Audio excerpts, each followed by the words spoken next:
আপনারা প্রত্যেকেই জানেন বাংলাদেশের এই মুহূর্তে পরিস্থিতি খুবই খারাপ, খুবই ভয়ঙ্কর। বাংলাদেশের পরিস্থিতি একদম আন্তর্জাতিক ইস্যুতে পৌঁছে গিয়েছে।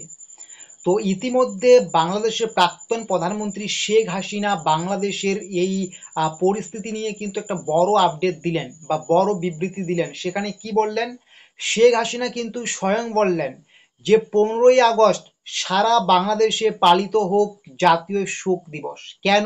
কারণ আপনারা জানেন দীর্ঘদিন ধরে কোটা আন্দোলন হয়েছিল। এই আন্দোলনের ফলে কিন্তু বিভিন্ন ছেলে মেয়ে কিন্তু মারা গিয়েছে, বিশেষ করে শিক্ষার্থীরা। তাদের প্রতি এবং তাদের পরিবারের প্রতি সহানুভূতি দেখিয়ে 15ই আগস্ট সারা বাংলাদেশে পালন করা হোক জাতীয় শোক দিবস। এটা কিন্তু একটা বিবৃতিতে জানিয়েছে পলাতক এবং প্রাক্তন প্রধানমন্ত্রী শেখ হাসিনা। কিন্তু দেখার বিষয় বাংলাদেশের সাধারণ মানুষ এটা মানছে কিনা। কারণ শেখ হাসিনা তো এখন বাংলাদেশের প্রধানমন্ত্রী নয় যে শেখ হাসিনার কথা শুনবে, তাই না? তো এখন দেখার বিষয় বাংলাদেশে 15ই আগস্ট জাতীয় শোক দিবস পালন করছে কিনা সেই সমস্ত পরিবারের প্রতি সহানুভূতিশীল হয়ে। তো এটা কিন্তু বিবৃতিতে জানিয়েছে। এবং শেখ হাসিনা এটাও বিবৃতিতে জানিয়েছে বাংলাদেশ কিন্তু কয়েক বছর আগেও কিন্তু একটা পিছিয়ে পড়া দেশ ছিল, কিন্তু সেই পিছিয়ে পড়া দেশ থেকে কিন্তু খুব কম সময়ের মধ্যে বাংলাদেশ কিন্তু উন্নয়নশীল দেশের তালিকায় কিন্তু নাম নথিভুক্ত করতে যাচ্ছিল। কিন্তু হঠাৎ করে এই রকম ষড়যন্ত্রের ফলে দেশের যা অবস্থা, এতে কিন্তু শেখ হাসিনা দুঃখ প্রকাশ করে কিন্তু দেশের ষড়যন্ত্রকারীদের প্রতি কিন্তু একটা অভিযোগ ছুড়ে মারলেন। এটা কিন্তু সবচেয়ে গুরুত্বপূর্ণ পয়েন্ট। শেখ হাসিনা কিন্তু বিবৃতিতে স্পষ্টভাবে দেশের ষড়যন্ত্রকারীদের পক্ষে কিন্তু এই অভিযোগটা ছুড়ে মারলেন। তবে দেশের ষড়যন্ত্রকারী কারা সেটা কিন্তু স্পষ্ট নয়।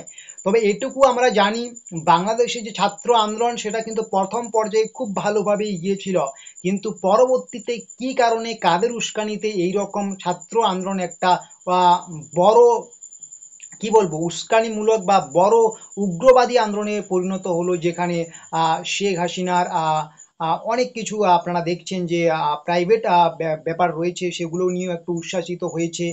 বড় বড় যে ঝামেলাগুলো শেখ মুজিবুর রহমানের মূর্তি ভাঙ্গা থেকে শুরু করে এবং কাজী নজরুল রবীন্দ্রনাথ ঠাকুরকে অপমান করা থেকে শুরু করে, মূর্তি ভাঙ্গা থেকে শুরু করে, এবং পরবর্তীতে হিন্দুদের উপর একটা আক্রমণ, যেটা একটা উস্কানিমূলক কার্যকলাপ, এগুলোকে কিন্তু আহ, শেখ হাসিনা বিবৃতিতে জানিয়েছে বাংলাদেশ কিন্তু ধীরে ধীরে একটা উন্নয়নশীল দেশে পৌঁছাচ্ছিল এবং বাংলাদেশের নাম কিন্তু সারা বিশ্বে ছড়িয়ে পড়তেছিল। হঠাৎ করে এই সমস্ত ষড়যন্ত্রকারীদের জন্য বাংলাদেশ কিন্তু আরও কিন্তু অনেকটাই পিছিয়ে গেল। এটা কিন্তু শেখ হাসিনা স্পষ্ট বিবৃতিতে জানিয়েছে, ঠিক আছে?